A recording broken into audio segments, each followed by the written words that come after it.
तीसरे अध्याय में हमने देखा वासनाओं पर नियंत्रण, कर्म के फल के बारे में अनासक्ति, अहंकार रहित अवस्था में मन के साथ इंद्रियों पर पूरा नियंत्रण और केवल कर्तव्य भावना से काम करते रहने का महत्व। इस अध्याय के प्रारंभ में भगवान श्री कृष्ण जी ने कहा, ऐसे कर्मयोग का मार्ग पहले मैंने विवस्वान को बताया था, फिर विवस्वान ने मनु को और मनु ने राजा इक्ष्वाकु से। कर्मयोग को राजर्षियों की ऐसी बड़ी लंबी परंपरा है और बहुत समय के बाद आज फिर मैं तुम्हें वही बता रहा हूं। अर्जुन ने पूछा, प्रिय मित्र, विवस्वान तो प्राचीन युग के पुरुष थे और तेरा जन्म तो इस समय का है, तो तूने ही ये कर्मयोग पहले विवस्वान को बतलाया, ये बात मैं कुछ समझा नहीं। उत्तर में भगवान श्री कृष्ण जी ने अर्जुन के और खुद उनके बहुत जन्म हुए हैं ऐसे उन्हें बताया। फर्क सिर्फ इतना ही था कि भगवान उन सभी जन्मों को जानते थे और अर्जुन नहीं जानते थे। अर्जुन को ये कहते हुए श्रद्धावान लोगों को आश्वस्त करने वाली गीता की वो विख्यात पंक्तियां भगवान श्री कृष्ण जी के मुख से निकली, जब जब समाज में अच्छाई का अस्त होता है और बुरी बातें हावी होने लगती है, तब तब मैं खुद ही खुद को उत्पन्न करता हूँ, केवल दो हेतुओं से, सज्जनों का किसी भी प्रकार से संरक्षण, दुर्जनों का नाश और फिर से अच्छाई की स्थापना। भगवान श्री कृष्ण जी आगे कहते हैं, गुणों का और उनके कार्यों का विचार करके समाज में जो चातुर्वर्ण व्यवस्था है उसका कर्ता भी मैं हूँ और अकर्ता भी मैं। ये कहते हुए कर्म सिद्धांत भगवान श्री कृष्ण जी ने कहा, कर्म के फल की इच्छा नहीं है तो कर्म बंधन में पड़ने का भय भी नहीं होगा। जिनको मोक्ष प्राप्ति की इच्छा थी उन्होंने इसी तरह से काम किया है। हे अर्जुन, तू भी ऐसा ही कर।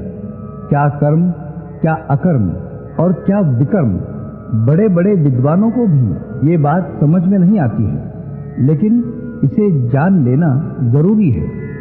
कर्म करते समय व्यावहारिक फलों की इच्छा न होने की वजह से उसमें जो अकर्म देखता है और लोगों के दृष्टि से कुछ भी काम न करने वाला बहुत कुछ वैचारिक काम करते रहता है, ऐसा आदमी मनुष्यों में बुद्धिमान होता है।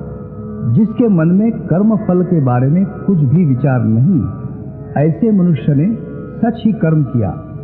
इसीलिए जिसका संपूर्ण कर्तव्य कर्म व्यावहारिक कर्म के तौर पर नहीं है, वही पंडित है।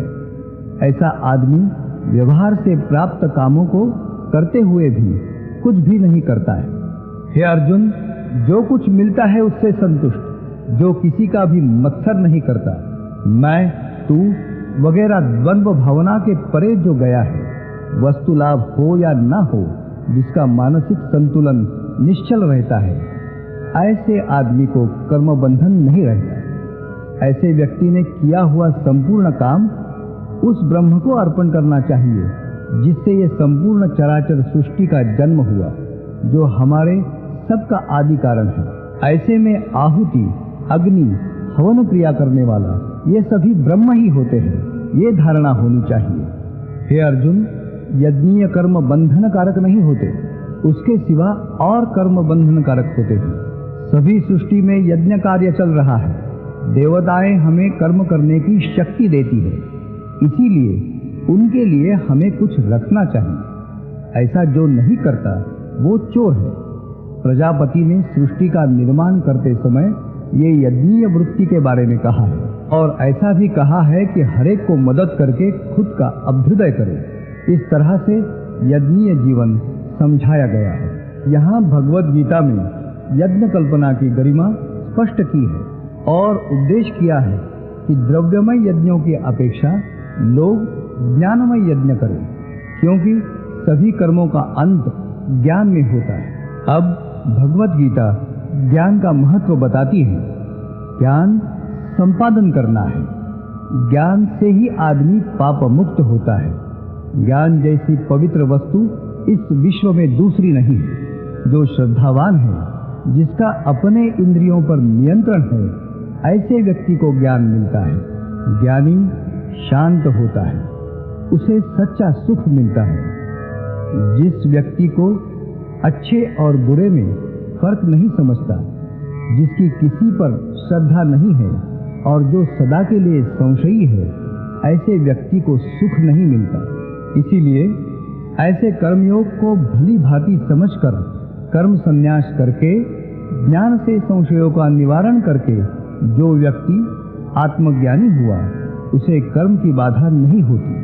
हे अर्जुन, तेरे मन में इनको मारने वाला मैं, पाप का धनी मैं, इस तरह की जो आशंका उत्पन्न हुई है वह अज्ञान की वजह से है।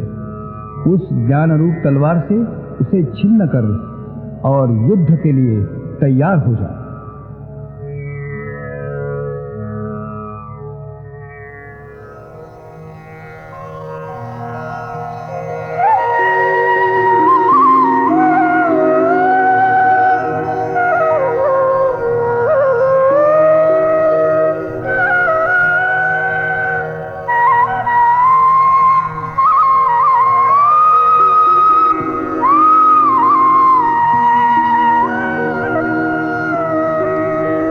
श्री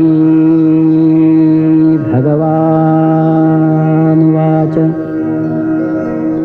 इमौ विवस्वते योगं प्रोक्तवानहमव्ययम् विवस्वान्मनवे प्राह मनुर्क्ष्वाकवे ब्रवीत एवं परम्परा प्राप्तम् इमौ राजर्षयो विदुः सकाले नेह महता योगो नष्टः परन्तप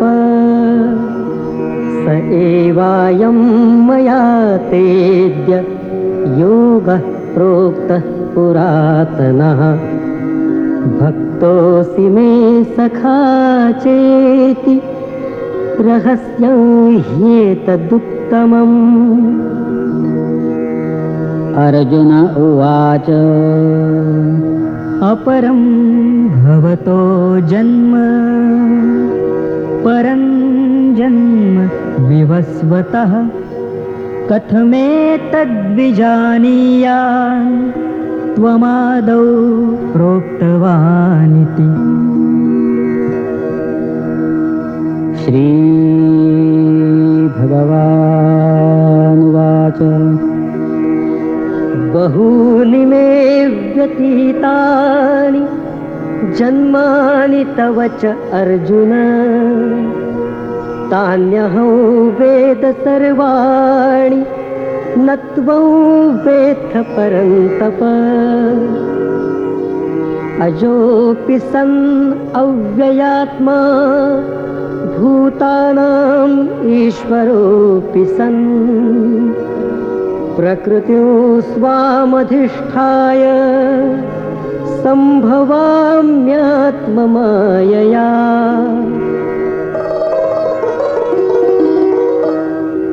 यदा यदा हि धर्मस्य ग्लानिर्भवति भारत अभ्युत्थानम् अधर्मस्य तदात्मानं सृजाम्यहम्। परित्राणाय साधूनां विनाशाय च दुष्कृतां धर्म संस्थापनार्थाय संभवामि युगे युगे। जन्म कर्म च मे दिव्यम् एवं यो वेत्ति तत्त्वतः त्यक्त्वा देहं पुनर्जन्म नैति मामेति सोऽर्जुन।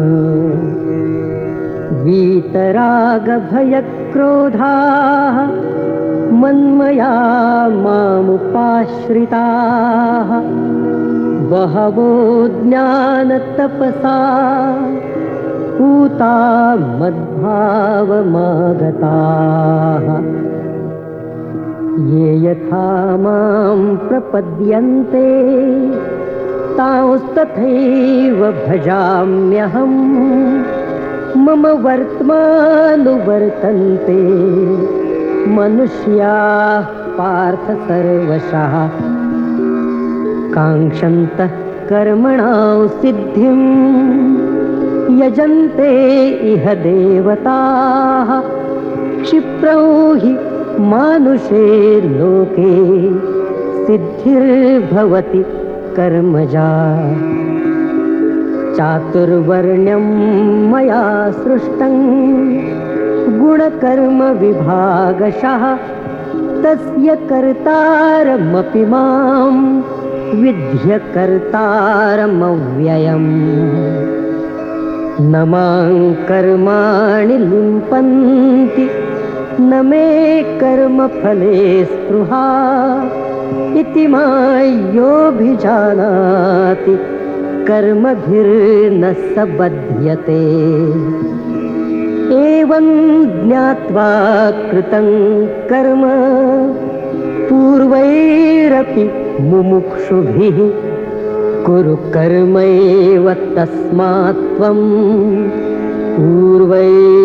पूर्वतरं कृतम् किं कर्म किमकर्मेति कवयोऽप्यत्र मोहिताः तत्ते कर्म प्रवक्ष्यामि यज्ञात्वा मोक्ष्यसे शुभात् कर्मणो ह्यपि बोद्धव्यं च विकर्मणः अकर्मणश्च बोद्धव्यं गहना कर्मणो गतिः कर्मण्यकर्म यः पश्येत् अकर्मणि च कर्म यः स बुद्धिमान् मनुष्येषु स युक्तः कृत्स्नकर्म कृतः यस्य सर्वे समारम्भाः कामसङ्कल्पवर्जिताः ज्ञानाग्निदग्धकर्माणं तमाहुः पंडितं बुधाः त्यक्त्वा कर्मफलासङ्गं नित्यतृप्तो निराश्रयः कर्मण्यभिप्रवृत्तोऽपि नैव किञ्चित् करोति सः निराशीर्यत चित्तात्मा त्यक्त सर्वपरिग्रहः शारीरं केवलं कर्म कुर्वन्नाप्नोति किल्बिषम् यदृच्छालाभसन्तुष्टो द्वन्द्वातीतो विमत्सरः समसिद्धावसिद्धौ च कृत्वापि न निबध्यते गतसङ्गस्य मुक्तस्य ज्ञानावस्थितचेतसः यज्ञायाचरतः कर्म समग्रं प्रविलीयते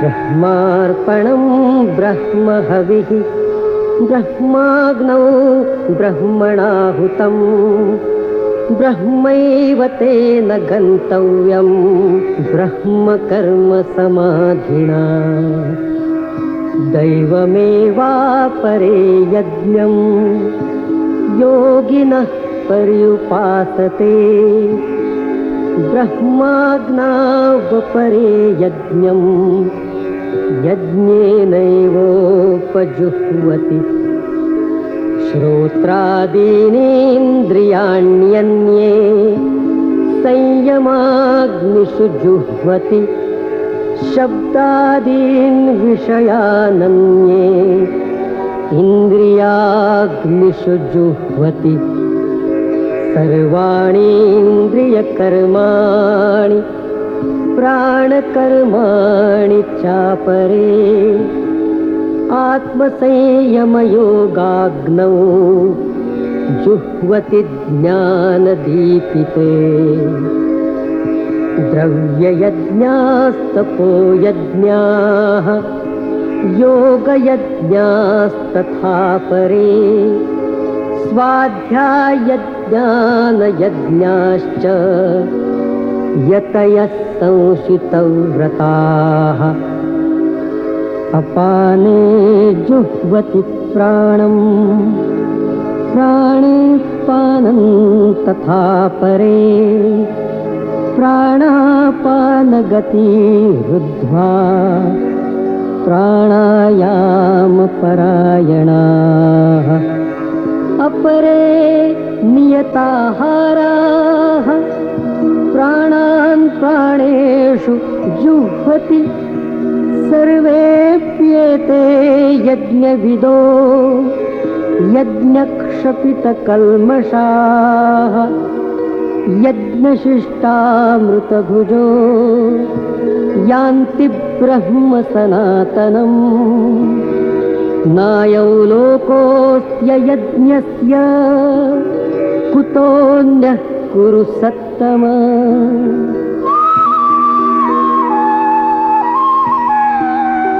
एवं बहुविधा यज्ञाः वितता ब्रह्मणो मुखे कर्मजान् विद्धितान् सर्वान् एवं ज्ञात्वा विमोक्ष्यसे श्रेयान् द्रव्यमयाद्यज्ञात् ज्ञानयज्ञः परन्तप सर्वं कर्माखिलं पार्थ ज्ञाने परिसमाप्यते तद्विद्धि प्रणिपातेन परिप्रश्नेन सेवया उपदेक्ष्यन्ति ते ज्ञानं ज्ञानिनस्तत्त्वदर्शिनः यज्ञात्वा न पुनर्मोहम्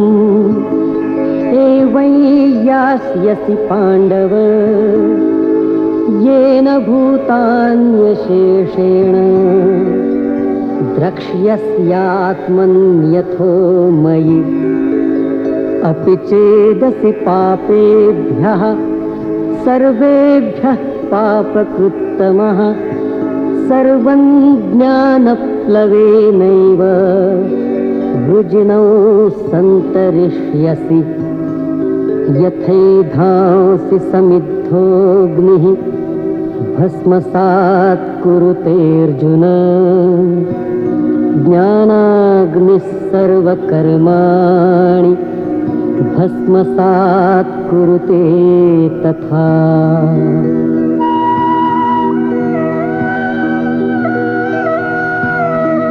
न हि ज्ञानेन सदृशं पवित्रमिह विद्यते तत्स्वयं योगसंसिद्धः कालेनात्मनि विन्दति श्रद्धावान् लभते ज्ञानं तत्परः संयतेन्द्रियः ज्ञानं लब्ध्वा परां शान्तिम् अचिरेणाधिगच्छति अज्ञश्चाश्रद्दधानश्च संशयात्मा विनश्यति नायं लोकोऽस्ति न परो न सुखं संशयात्मनः योगसन्न्यस्तकर्माणं ज्ञानसञ्छिन्नसंशयम् आत्मवन्तं न कर्माणि निबध्नन्ति धनञ्जय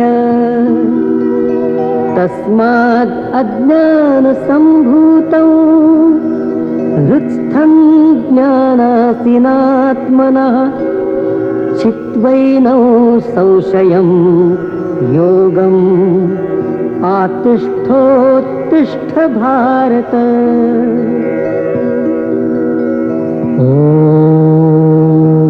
सदिति श्रीमद्भगवद्गीतासु उपनिषत्सु ब्रह्मविद्यायां योगशास्त्रे श्रीकृष्णार्जुनसंवादे ज्ञानकर्मसन्न्यासयोगो नाम चतुर्थोऽध्यायः।